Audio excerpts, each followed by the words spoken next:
Welcome to another installment of Podcast Beyond.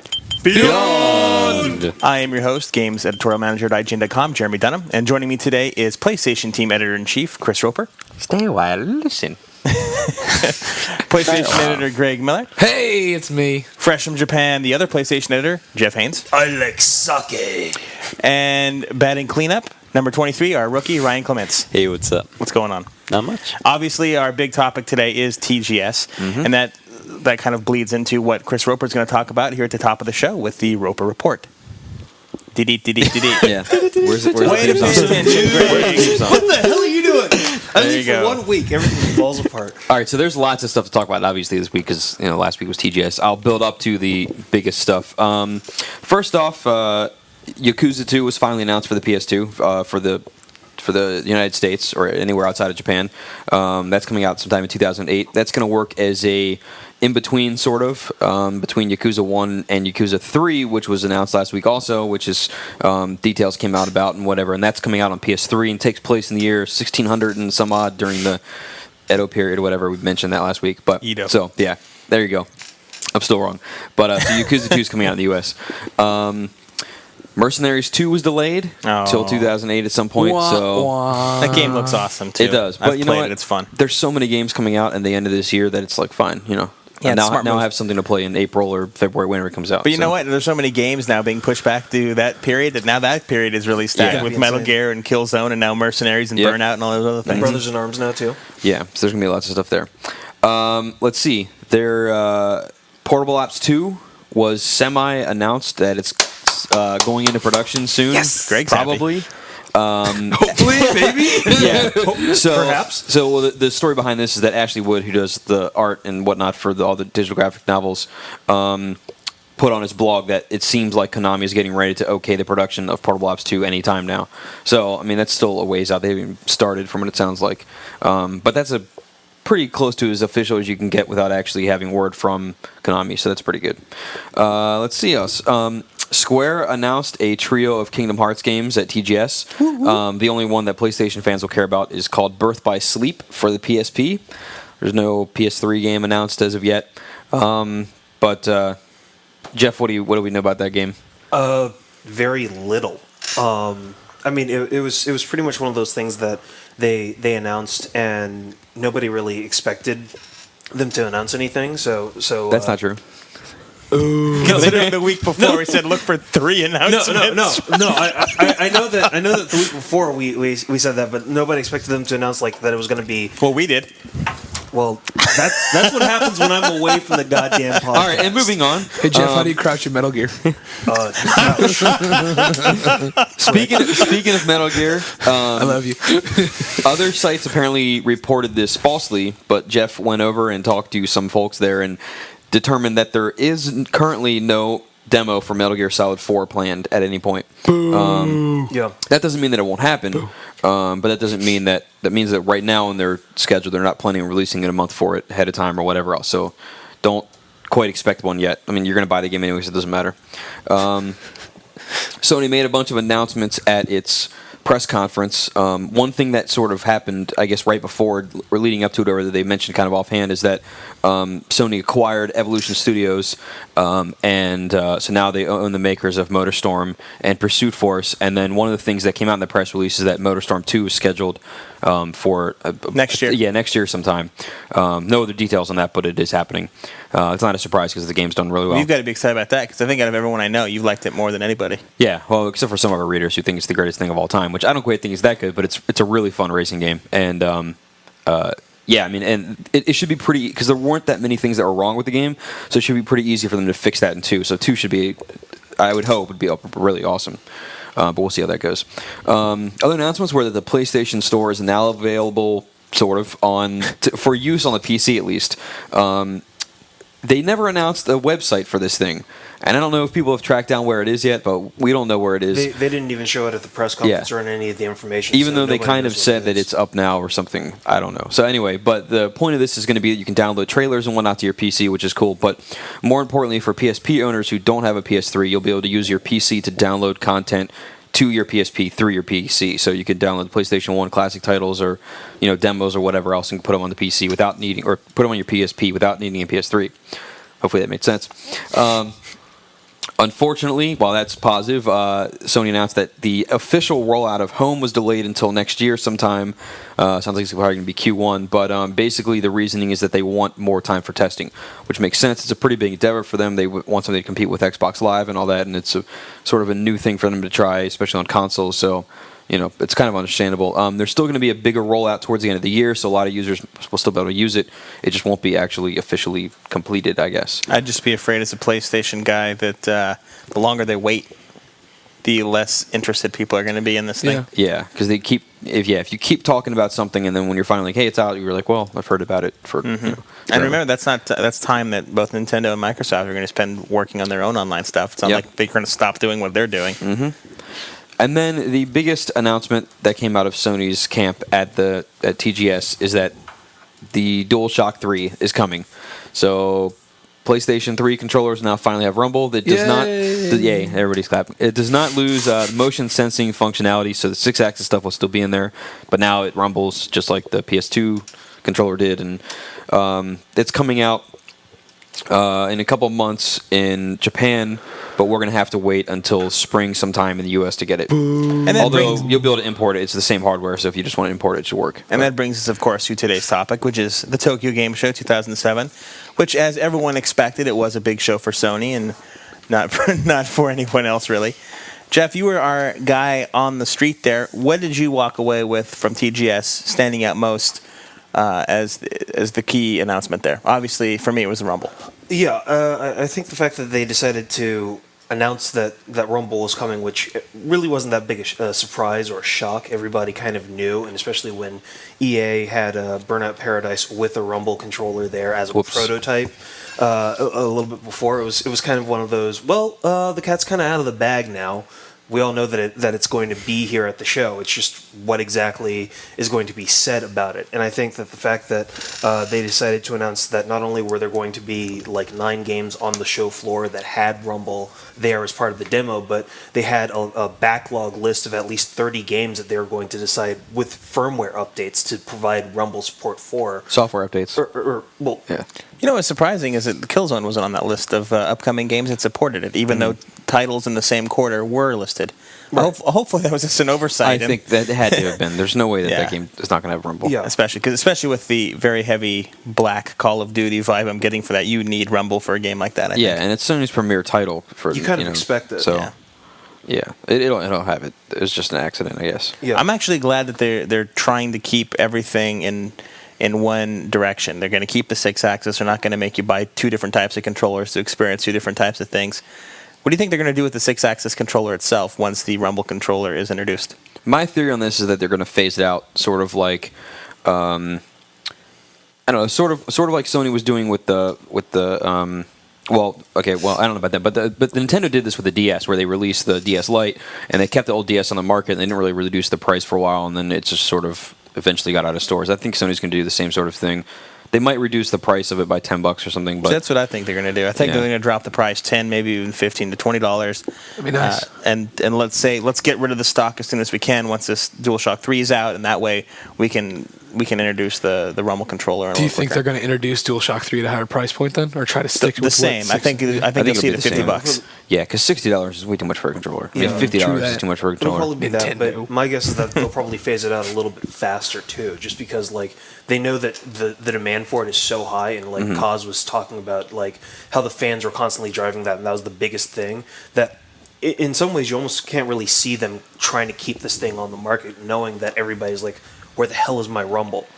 Yeah, the what I would find an interesting scenario is if Sony decides to, say, a month before the launch of the DualShock 3, if they just sort of stop shipping the 6-axis to stores, and then you have a little bit of a drought for controllers right beforehand.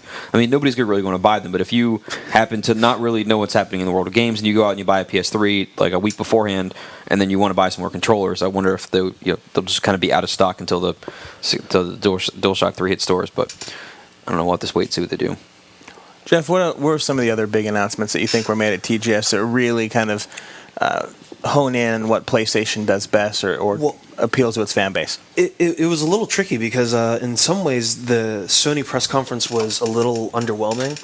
I mean, there were some things that they showed off that were a little cool. I mean, they were trying to show the direction of remote play with the PSP and the PS3. So the ability of turning your PSP or your PS3 on with your PSP from anywhere in the world via the internet now, and the features that they're planning on trying to do with that. So like in the future with sports games, you and your friends will be able to basically control one individual like player on a team. So the one that they were showing was a soccer game, and everybody had like a specific player, and so you're playing the same soccer game on one like PS3, which is essentially like a main server, but your PSP was acting as its own individual unit, so you're experiencing the entire game from that perspective. That was kind of a cool idea, but it's kind of still one of those things in the early phases. Some of the other things were really, really specific to Japan, like the television peripherals and a lot of the other things that they're doing with peripherals, which of course we're never going to see over here, which really sucks. How about Dark Cloud characters in White Knight Story? Yeah, I'm getting to that, but that's an external news thing. But that really wasn't announced at the Sony thing. That was something that I had to track down with the president of Level 5. The biggest thing that kind of didn't really come out of the press conference was that there really were no big announcements or even like breaking news of games specifically from Kaz Hirai. It was more from other people, like finding out from Konami that the digital graphic novel sequel is going to have the entire first digital graphic novel, but with full voice as opposed to the original. Or finding out this thing from President Hino of Level 5 that Dark Cloud characters will be in White Knight's story and they'll play some kind of a role. It was kind of more one of those things where the third parties or some of the developers were kind of coming out with larger news than Sony actually was, which is a little surprising. Well, that's not actually too surprising to me because Sony needs to work on its hardware push. I mean, the PS3 is not doing all that great, and or at least compared to the Wii and the 360. And so Sony needs to hype up the system itself and say, hey, here's why this is cool. And so they say, hey, now we've got Rumble. Hey, we've got this TV thing for the Japan and all this other stuff. You can play. Here's other uses for remote play and blah, blah, blah. So that kind of makes sense to me. They didn't really have, like, I mean, Rumble is cool, but I don't know. I kind of wish that they had announced some sort of price drop there, but that's the thing is that like everybody was like if there was going to be something big, especially because Kaz Hirai was talking about like we think about price every day, and one of the guys from the Nikkei Business Index kept asking him like, well, if you constantly keep thinking about it, and if everybody keeps like complaining about it, why don't you do something about it? And it essentially set up the premise that they're going to consider a price drop, and most likely, and this is just the general consensus that everybody had walking out of that press conference, is next spring when Killzone, MGS4, all these other things, as well as the DualShock 3 start timing together in kind of this perfect storm of things for the PS3, that's when everybody expects that the price drop is going to come. And it's going to be one of those things where it probably won't even be as subtle as just like, oh, we've decided to drop the price and we're phasing out this unit. It'll probably be like, hey, here's Killzone 3 now at a reduced price with your PS3 for this amount, and that's probably going to be the way that they go with it, and that's just the sense that everybody was getting, because Hirai was kind of acting coy whenever the price situation came up, so it's pretty obvious that they've been thinking about it a lot. What do you think were some of the standout games, apart from, everyone wanted announcements, but let's forget about that for a second. What are some of the standout games you think really showed off what the PlayStation 3 could do? Well, I think if you got your hands on Metal Gear Solid 4, even if you'd seen that 20-minute demo, you still kind of got the sense of, wow, this is really going to be a phenomenal game. How do you crouch? You hold X. We're going to use that joke a lot. Yeah. Fuck that joke. We love you, Jeff. Yeah, whatever. How much sleep did you get? Barely any. Gran Turismo 5 Prologue is really nice. The difference is that like you kind of had to have the right environment. The driving cage that they had it set up in really didn't give you that sense of what it was like driving. It was really, really small, really cramped. But the controller, on the other hand, outside of the driving wheel, was really nice, really responsive, and the game is just gorgeous. I mean, regardless of whatever track you took a car out on, it was a phenomenal experience, and it's going to be incredible. It's just a teaser for what GT5 can do.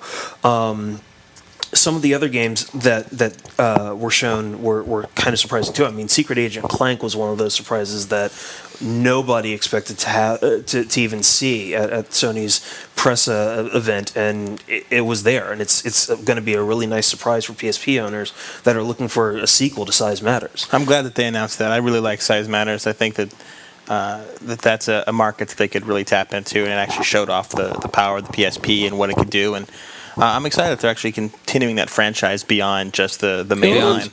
Beyond? Exactly. So there you go. There's a quick TGS wrap-up for you. Good show overall for Sony. I think that it definitely stood out compared to the other two major publishers, considering. But, to be fair, Nintendo didn't really show up, and Microsoft's never big in Japan, so They were already lighting cigars with Halo $100 bills. Although, you know what, though? Microsoft did have the biggest game announcement in Ninja Gaiden 2. So, Oh, true that. yeah. so there Don't you worry, go. PlayStation 4 will be out, and then you can play That's true. But at least Sony did. At least Gaiden 2 Sigma Black on PS4. the thing we were worried about, which was Sony not winning TGS, not having the standout performance. At least that didn't happen. Right. At least that they understood that it was their show to lose, and they didn't lose it. And Microsoft, great announcement there for them. But I think overall, Sony show, without a doubt. Reader mail time. Milk Read milk. By the way, if Greg sounds a little hoarse, he got back from his bachelor party over the weekend. Drunken Yes, bastard. as fans might recall, I was coming down with a cold last week, and it eventually stayed in my sinuses. But then Friday and Saturday, all I did was drink all day and scream, and for some reason it moved out of my sinuses into my throat, where it now lives. But you look okay. I look awesome. And I got a haircut. I got tan a bit. Nice. At least Did you as get a much as tan? I I can't I tell. got- He's a little pink. think for me, I have skin All right. color. Well, for a I hear you. change. I'm pale as a sheet There you also. go. So, this first question comes from We60, and it's a fascinating question. He wants to know what we think of our competition, particularly at GameSpot. He personally thinks that they're a team of better journalists than us. Better journalists or bitter? Better. Better. I think that they're good at what they do. You don't get to be, top two with us by accident. But we're different. We cover different things, and you're entitled to your opinion. I think we're better, but I'm sure if you ask them, they're going to think they're better. No big surprise there. Right? Anything earth moving? No? I like pizza. Hey, you went to Little Caesars. Yeah, I did. And you got your car hit, right? No, I hit a thing. I hit a pole. Was the pizza that good? Like you couldn't like keep your eyes off it as you were backing out? No, a fucking red BMW parked too close to me, and I couldn't turn, and then it was raining, and I didn't see the pole behind me, and because it was a little short thing. And Yes, anyway. folks, Chris, here's the sad thing. Chris is our racing expert at work. Yeah. He does all our driving games. Well, it's because when I'm driving at like 100 miles an hour, I'm cool. If I'm driving at 5, not so much.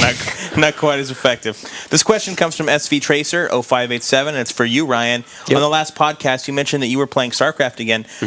He was just wondering if you were a big fanboy for that game, just like he is. StarCraft is, in his opinion, the greatest game ever, and he's very excited for StarCraft 2.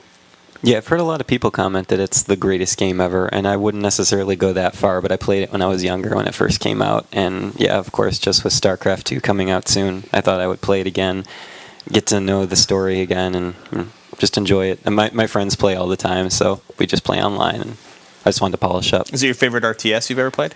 It's one of the rare RTSs I've played just because I don't have much experience with RTS. It's mainly just that, some Warcraft, some other like big titles. I haven't delved too deep into the other stuff. So. Quick poll of the room. Zug. Quick poll of the room. Best RTS in your opinion that you've ever played, Greg?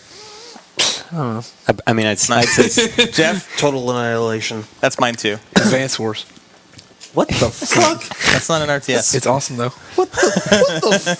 Bro, I'm not really a big RTS fan. I mean, all right, bad poll. Grim bad Grim, poll. I would say It has to be Total Annihilation. Grim Grimoire. I'll tell you what, though, if you want to see something impressive, go onto YouTube or whatever else and search for some of the Korean competitors, people that play in the competitive StarCraft thing, and you'll It's a see sport. You'll see some people that are so good. I mean, remember that this is an RTS, so you're controlling characters one at a time or as groups, but you're telling people, you're giving them one command at a time to go do stuff. And some people will make it look like everybody on the field is doing things independently and thinking by themselves because of how quickly they're able to control these dudes. I've seen people that are manage in an RTS to have somebody circle strafe a character or like 3 things at once, and like I can't even describe how it works. But some of the people It's that are insane. absolutely crazy. Chances of StarCraft 2 coming to PS3?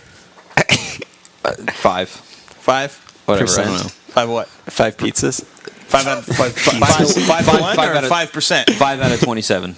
All right. That's like I think the chances are very low. yeah. I would Probably say, lower than that. and I just wanted to say StarCraft's probably my favorite RTS to answer that question. I agree with you. Yeah, Mine's Taro Total Tesseract. Annihilation. Also a big fan of Red Alert. Combat Wombat 2000. Well, There's that's a a good familiar name. name. Wants to know if there are any zombie games coming in for the PlayStation 3. He's looking forward to Left 4 Dead, but is that just a timed exclusive or what? What's the deal? I don't know what the deal with that is right now.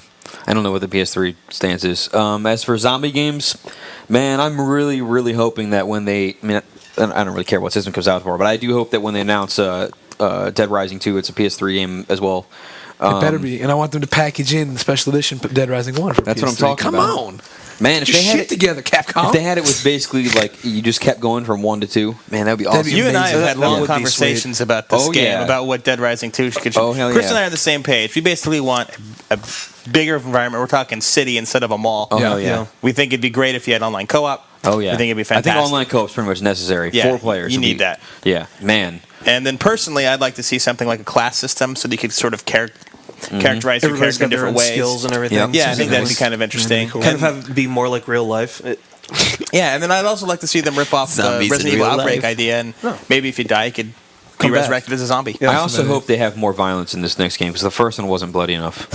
I want some kind of... Especially with the katana. That was just totally I disappointing. want more like Dawn of the Dead with the bus and the chainsaw, just like chopping through zombies. Well, there's Resident Evil legs. 5, which aren't necessarily zombies, but it's in that series, and they have zombie-like Well, behavior. it seems like voodoo zombies, which is a little bit more, Yeah.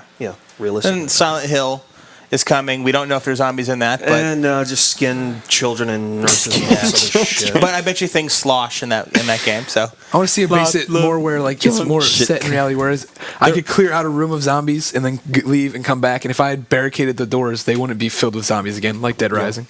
there was a title in development long ago from Blitz Games called Possession, which was a semi-real-time strategy sort of title, which would put you in control of your own zombie horde. And the whole idea is that you could take over this entire yeah, I city, remember that one. and the more that you bite them, the bigger your army gets. You Yeah. can have different types of I zombies. think you can send them out to take over like people that were like barricaded up and like convert them. Yeah, I remember that one. That was but going to be cool. that game has since disappeared.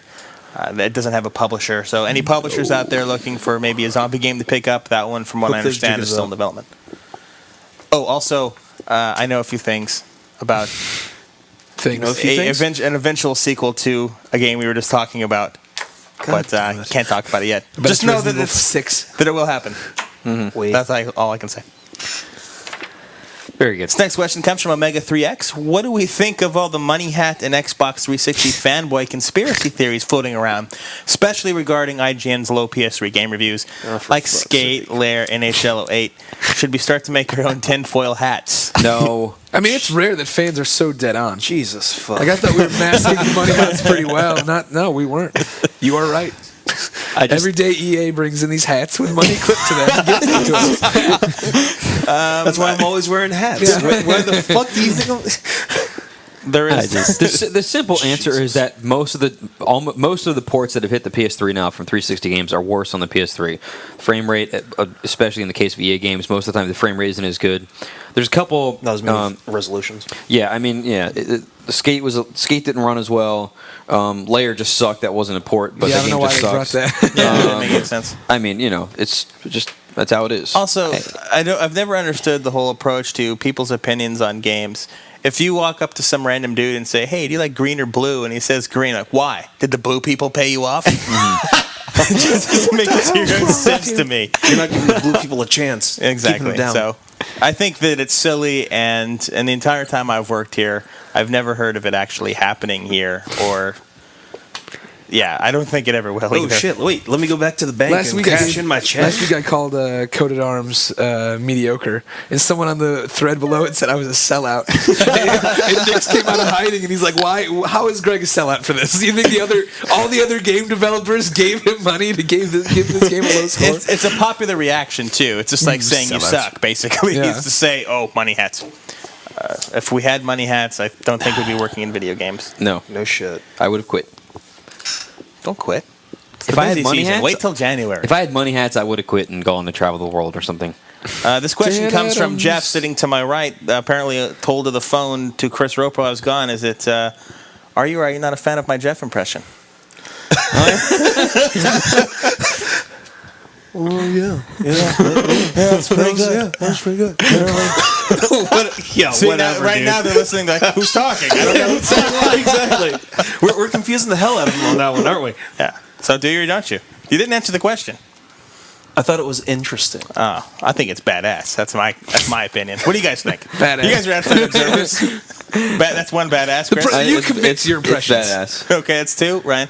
I still think the Fran impression everybody does around here is the best, even though I've never actually heard Fran talk Such like a diplomat. that. Just saying. That's all right. I'll baseball bat all of you. Jeff needs some sleep. So far, his reaction to every single question is, "Oh Jesus,"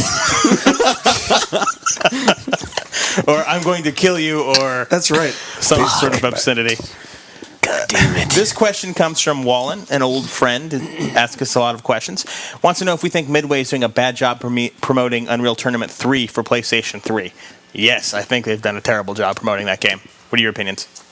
Yeah, but maybe they're waiting till right before it comes out and they're blasting TV with a bunch of stuff. It's all about Stranglehold for them right now, it seems. Yeah, I mean Yeah. they don't want to saturate one game. I don't know. We'll see what happens when it comes out. I don't know. I think there's going to be a big media push for UT3. I mean, the game's going to sell well, clearly. But they could be So- doing so much more with it. I mean, like even just going off the E3 stuff, where they were saying like, hey, you can actually connect not only to PC but 360 and have like just the Unreal tournament that everybody like always wanted. I mean, like if that's not a freaking selling point, what the fuck is? I mean, like if that's the thing that's really going to just push that game into the stratosphere. I'd have to say they should that be throwing that out every single day. In general, I'm sort of disappointed by the amount of promotion that a lot of the exclusive PS3 games are getting. You're not hearing much on Haze in terms of marketing either, and that's sort of slipping through the crack as well. And I don't know. I'm really surprised at how little emphasis is being put on those games, especially in light of a juggernaut like Halo 3, which is coming out tomorrow, and all these other high-profile games, Assassin's game? What Creed. I think it's Halo okay. 3, I believe it is. Sure it's Wallen not. also Finish wants the pizza. Wallen also wants to know if there are Finish any the thoughts pizza. about creating an IGN dedicated home space. Yes. Whoa, what happened there? Did Chrissy Snow invade our podcast? What? Oh, yeah. Jesus. 2779 wants Greg to know that he sends his congratulations on you getting married. Hey, thanks. And that's for everybody who wants to know, when is that? That is October 6th. We're right on. This is Very D-Day. close. This is Nice. like when you look and you're like, I have no way to pay for all this. I'm fucked. Money hat. And he also wants to know, what's the longest game that we've ever played in our life? Greg, you're the married one. Oh wait. Let's your longest session or the- Yeah, let's clarify that question first because Yeah. there's longest game, which means from when you start the game till you actually see the ending. There's that, or there's how much time did you put into it? Because you could say World of Warcraft is the longest game ever because it doesn't have an ending. Ooh. So which are we going to go with? He doesn't specify. I'll leave it Okay. up to you. Okay. I think we talked about this before. I played a ton of Metal Gear Solid 2 forever. Like I played it. You pretty much for have it months and memorized, right? months and months. Huh? You pretty much have it memorized. That game. I did back then. I'd have to. I don't know. It would be hard to dust it off and see how far I've come or what I know now. I think you play as Snake the entire time Except on a floating tanker. Nice. Rope. Well, if we're going for the most hours put into one game, it's probably Burnout 2, which I probably played for 300 to 400 hours. Just because I would play crash mode like all weekend while I was drinking. So that was a good one. And then longest beginning to end game may have been, if not counting MMOs, probably Final Fantasy 2 maybe. I remember that game took me a while. The U.S. Final Fantasy 2. Yeah. Okay. So 4. Or, sorry, So not 4.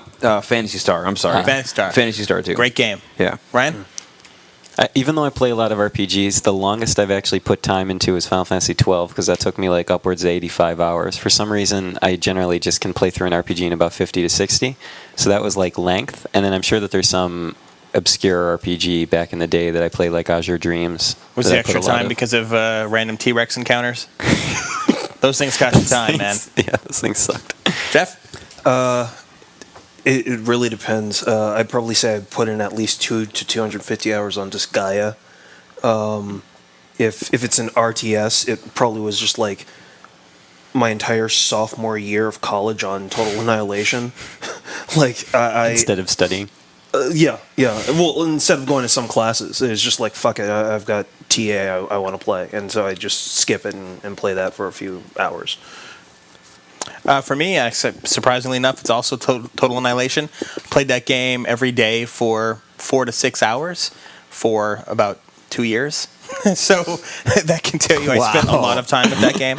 It's actually played it so much I made it to the top 20, which I was very happy about. In the world? In the world. Yeah, that's a in feat. his dorm. That's And I'd still play it today if anyone wanted to play it with me. I just love that game, and I'm always looking. If any of you guys want to play, let me know. I'll play it with you. You should ask my friend Kevin. He loves RTS, and he's very good. And he doesn't mind that it's 10 years old? He plays really old RTS games. Perfect. So there you go. go. There's a quick answer to your question. Also played through to get most of the innings of Chrono Trigger, which took a very long that's time. a lot. Rogue Leader. Stay on target. There you go. on target. Once says that Square keeps tantalizing us with Final Fantasy VII Remake hints. First, they put the damn bonus movie at the end of Crisis Core on the PSP, which is something like to be continued in Final Fantasy VII. Then they had that magazine ad for Final Fantasy VII commemorating its release with a message that said, "We hope to see you again," or something to that effect. And then they keep continuing to deny this thing is being made, despite all that. Well, if they don't want to make it, why do they keep messing with us? And funny. Why wouldn't they want to make it? Isn't it going to make them a lot of money if they do? I can tell you right now that you're seeing what you want to see at the end of the movie for Crisis Core, because of course it's going to continue in FF7. It takes place before. They're just letting you know that the story continues. The "we hope to see you again" thing is to push a lot of their other Final Fantasy VII related content, like Crisis Core or Dirge of Advent Cerberus Children. and all that. Yeah, exactly, all that stuff. And then finally, you have the fact of why are they denying that they're making it? Well, so far officially, everyone is saying, at the company at least, that they are not making it. And why would they deny it? It's because they're not ready to announce it. I would think that they'd be crazy not to make it, given the demand that it has. I think it would make a lot of money, but look at it this way: if you're a storyteller and you have the opportunity to tell something new or retell something you've already told before, 99% of the time, I think you're going to try to tell something new. Because I think that the driving force behind a remake of this game, if it were to happen, would be 100% financial. Story-wise, there's no reason to continue, to retell the story. Everyone's already heard it a million times, and now they've got all these different offshoots. I think that is Square Enix's way of saying, here's the story continued because we know we have a bunch of fans. The remake, I think, maybe one day will happen because there's so many dollar signs that you could get from it, but I don't think there's a reason, artistically at least, that they need to make it. What do you guys think? I think if they, it could be one of the things where if they weren't able to do everything they wanted to do the first time out, they could go, well, we can perfect it now. And, that could be one reason. I think one of the other reasons is that they've got so many damn people working on like 15, 13 titles. It's like, they only have so many teams. I mean, like, They're very expensive to make these games. They're going to have to finish at least one of the Final Fantasy 13s before they could ever come close to dedicating like somebody to doing the remake of Final Fantasy 7 or another game in that universe. I mean, you can't spread out that many titles and not stretch yourself thin or too thin. I would just like to say that I think one of the reasons I would most look forward to a remake, if they did decide to do it, is not necessarily because of an updated graphical system, but rather if they took a really good team of translators and writers and they went through that original script kind of with a fine-tooth comb. They kind of fleshed some of the sort of weird, sort of old-school translation stuff out, and they gave you a more pristine version of the story, because a lot of the fans will tell you that some of the translations are iffy, some of them are kind of wishy-washy, and a lot of those sorts of side stories don't really, bloom into anything. So I would really like to see that. I'm part of the camp that while I enjoyed Final Fantasy VII quite a bit, I do think that it's the most overrated RPG in the history of RPGs. I enjoyed Final Fantasy 4 and 6 so much more, and even 10 to an extent. Actually, no, not to an extent, for sure. I definitely enjoyed 10 more than I did 7. How could you like the voice actors for Yuna and Titus, though? Titus. Well, because Titus Andronicus. the story was so strong. I thought that even if the voice acting is a little weak, look at Resident Evil, right? Resident Evil had terrible voice acting, but you still wanted to play it because it was scary. It accomplished what it needed to. You were almost a Jill sandwich. And I think Final Fantasy X accomplished what it needed to, and that was to tell a great story. I still enjoyed it. I just didn't like those two voice actors. The other ones were great. Yeah, Orange is awesome. Those guys know how to make RPGs with strong stories. Don't get me wrong. I just think that people need to let go of the FF7 mythos and try to embrace something new. I mean, there's a million things out there that are new that they could spend their time with. Sean9986 wants to know if there's any chance we could see another entry into the Legacy of Kain series. No. There you go. No, they ended that story in the last game. It is over. Well, that and a large amount of the team moved on. I mean, like I think the creator now works at Naughty Dog. So it's, Amy, the storyteller, works at Naughty Dog. So it's one of those things where it's not really going to come back. Exactly. She's by the way did the story in Uncharted. Cool. Ston Called wants to know when is Sony going to grace our PlayStation 3 consoles with new PS1 downloads. I gave Sony a call right before we came in to record this podcast. They said that it is in their plans. They do want to bring out more PlayStation 1 titles in the near future. They can't give you an exact date because there's a whole bunch of different things that revolve around that, but it is in their plans. They are coming. They also didn't know it at TGS either. Ryan, you want to say something? No, I was just imitating your little point into the sky. Excellent. Well, I'm trying to say Ryan is number one, but now since you're mocking me, I'm taking that back. I didn't mock at all. Imitation is the sincerest form of flattery.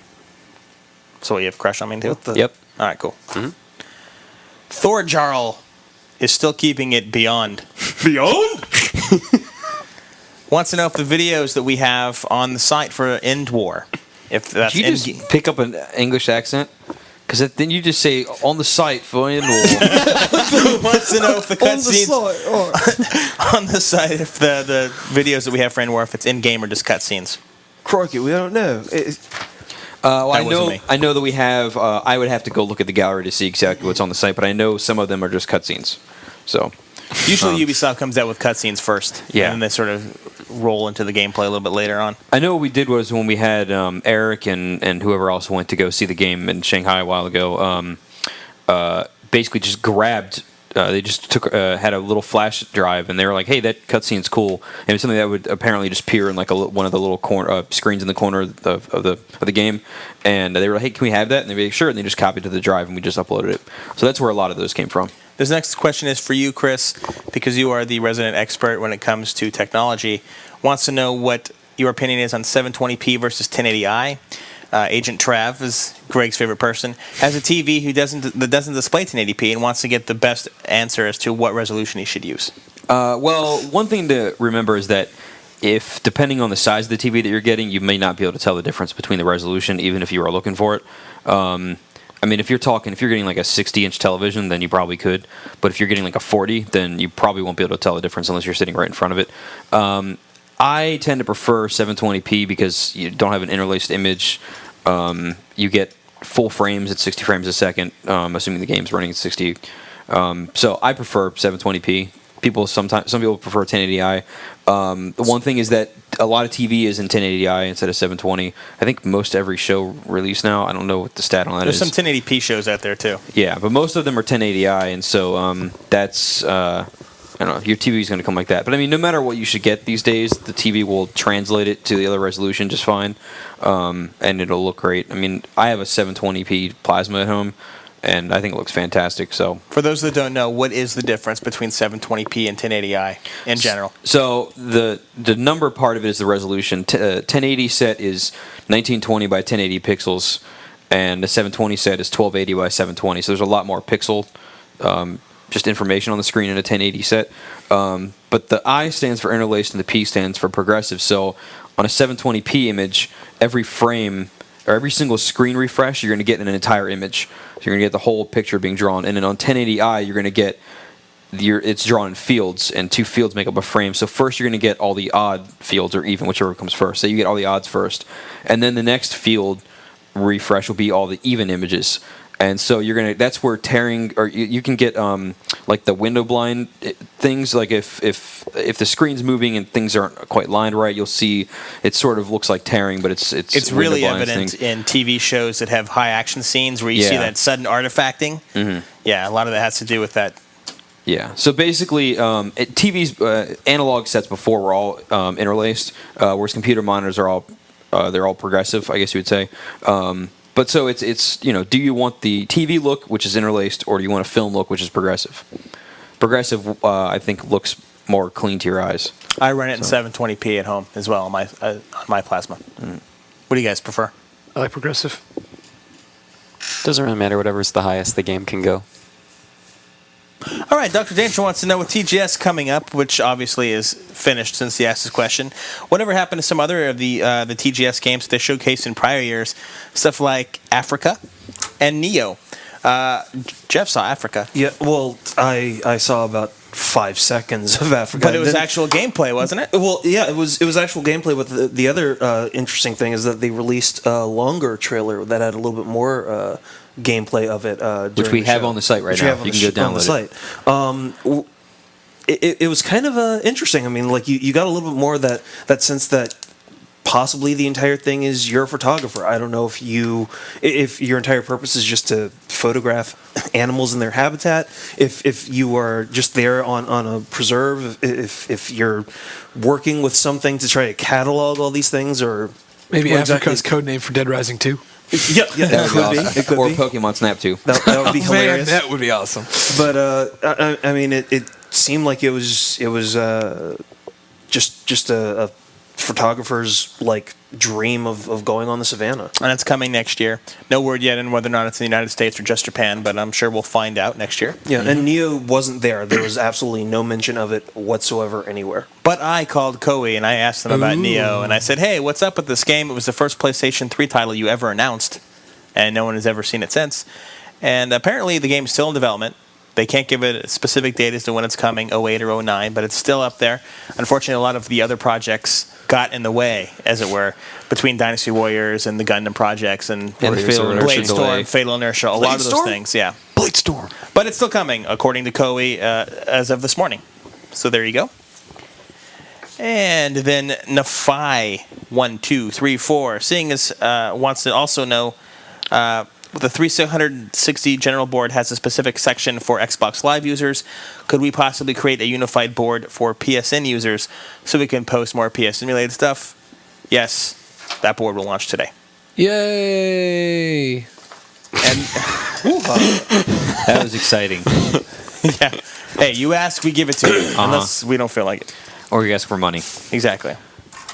Oh, and we have another user whose name I don't know. Just wanted Jeff to know that he doesn't think you're funny. Oh, yeah. Fuck that guy. I get those users all the time, Jeff. Don't let them get you down. Yeah, no, right. fuck that guy. Yeah. You know, see, you fuck with Greg. He's the good guy. Was that all he said, or did he I'm the say bad something guy. else? That was it, right? I think that was it, yeah. Yeah. So apparently some nameless dude doesn't like you.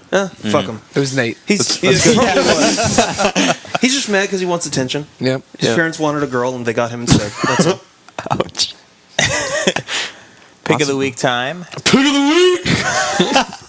Jesus. Skate comes out this week for PlayStation 3. Yep. Chris, tell us about it. It is super fun. It's basically the almost antithesis to Tony Hawk. Whereas Tony Hawk is all button pressing, Skate is all on the right analog stick. So if you want to ollie, you pull back, kind of like you're leaning back, and then you push forward, kind of like you're kicking the board up. If you want to do a, say, heel flip, you'd pull back and then roll or move the stick to the upper right hand side, like kind of like you're moving your leg out to the right. It's all, if you kind of imagine what you'd be doing with your legs, that's what you do with the analog sticks. It's a very natural game. So it's really easy to get into. Yeah, it's sort of like playing an instrument. It's really easy to pick up, but you start the game with every skill. There's actually no like skill set you have in the game, so you start the game as good as you're ever going to get, and it's all about you learning how to control the character better. And so it takes a while to actually master it, but it's easy to pick up and play. So it's kind of, the game doesn't hold you back at all in the beginning. It's just sort of like how good can you get at the game as you progress. You have a preference so far this year? I know Tony Hawk doesn't come out for I think about 3 more weeks. But do you have a preference as to which game you think is stronger so far, based on what you've played? Well, I'm actually playing through Skate right now. Hillary reviewed it, so I'm playing through on my own, and I'm maybe about a quarter of the stuff in the game. And my only problem with Skate right now is that it doesn't. It's not as goal driven as Tony Hawk, and so you're supposed to just go out and there and just dick around, do whatever you want. And then if you want to do the goals, you can unlock certain things. But that seems to be the main difference. And it's kind of like, I think Skate is more fun to play, but Tony Hawk is more rewarding because it keeps giving you stuff, and you're on this clear progression. Whereas Skate is sort of like you're doing things, but you're never really receiving anything new aside from other playable characters. But it doesn't really matter that much, and so it's kind of like you don't get the reward that you get from Tony Hawk, but I think the game is more fun to play on a basic level. Just a reminder also for Game Scoop listeners to don't forget tonight's the night that you need to yell Scoop at 8 p.m. Pacific, 11 p.m. Eastern Time, as was promised in the 50th episode of Game Scoop. So don't forget about that, since it is pre-Halo launch night. I've been away from the interwebs for the weekend. Was there a Game Scoop from Japan? There was a Game Scoop from Japan. Okay. Cool. I'll download it after this. They recorded it in an arcade. in arcades. Yeah. Wow. Is it good? Or does it suck? It sucks. Okay. I haven't heard it. Okay. I don't listen to podcasts. I don't even listen to this one. I just randomly attach things and hope I got it right. I'll drop in the ender right now. That's right. We had another user question, by the way, I want to quickly address. Sorry I didn't get your name. We wanted to know when, this question I get a lot on GameScoop is, when are we going to phase out the GameCube and Xbox channels on the top nav, and what are we replacing them with? Very soon, and we're replacing them with 2 channels, one of which has already gone live. That's IGN Stars, which you can learn a lot about characters and people, including IGN editors. Mm-hmm. If you're ever curious about where Greg went to school, or apparently how we got his job. Very nice line in your description, by the way. Thank you. So that's Go read it right now. Yeah. It Stars. The big question is, when do we phase out PS2? That's tomorrow. If Chris had his way, he'd do it tomorrow. I would have done it last year. We're not going to phase out PS2 until games start coming out for it. That's the matter of fact. I mean, the content's going to be toned down over a period of time as there's less and less stuff to post, but it's not going to get phased out anytime soon. So, when do you think that is realistic? For people out there who are still buying PlayStation 2 software, still don't have necessarily the money to invest, what do you think is the absolute cutoff date to when you think that it's just going to become nothing but a shovelware system? I think towards the end of next year it's going to be mostly crap, but after next holiday season, I'll give it 1 year of reasonable games coming out. After next holiday season, you're not going to see anything that's more than just like a Madden release with an updated roster.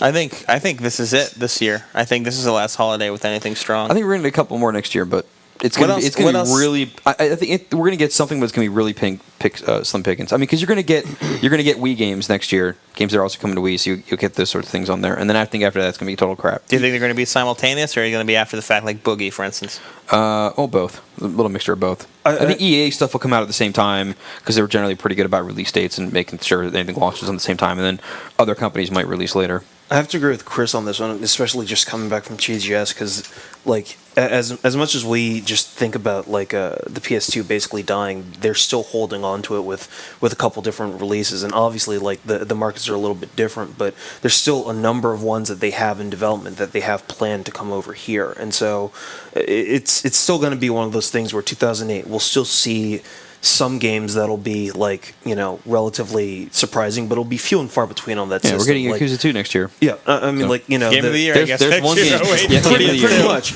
But I mean, 2008 is probably going to be like the death knell for the system, and then you might see something at the beginning of 2009. It would be like the barest thing, and then nobody would ever release anything on it again. And that's if a game got pushed. Just remember, Japan isn't always a good place to use as a measuring stick for U.S. market, because up until recently they were still releasing Dreamcast games over there. This is true. So who knows? Yeah, there was those 2 games at E3 for Dreamcast. Are we bringing is Dreamcast the other channel we're bringing back? It's coming back again. We're not allowed to talk about that new channel? Nope. Oh, okay. The Ryan Clement's channel. Oh God! I'm sorry. Wait, the worst I'm sorry. channel Hold ever on. made. Wait. Yeah. What? I think we're getting out of hand right here. It's time for the goodbye song. Yes, as many people don't know, Ryan has been taking over duties on getting questions lately, so I wanted to thank him for that. And he was nice enough today to grab his song while I was capturing some SmackDown footage, and I asked, write down, please, who's got the song, because I always forget, to write it down or say anything. So he wrote it down, gave it to me on the Post-it note, and I, of course, left the Post-it note on my desk. Jesus. I believe it was DJ Kujikawi, something along those lines. What's Yaku or something. There you go, like that. Daryak, Yaku, Fujikawi, whatever. He wanted to hear "I'm Too Sexy" by Right Said Fred, and I themed it to the biggest news of the week. Nice. I'm ready for the rumble. I said ready for the rumble. Rumble's coming back. Didn't you hear? People want rumble. You know what I mean. When Snake grabs somebody balls, they want to feel it. Yeah, feel it. Yeah, feel it. Nuts go squish and I feel it.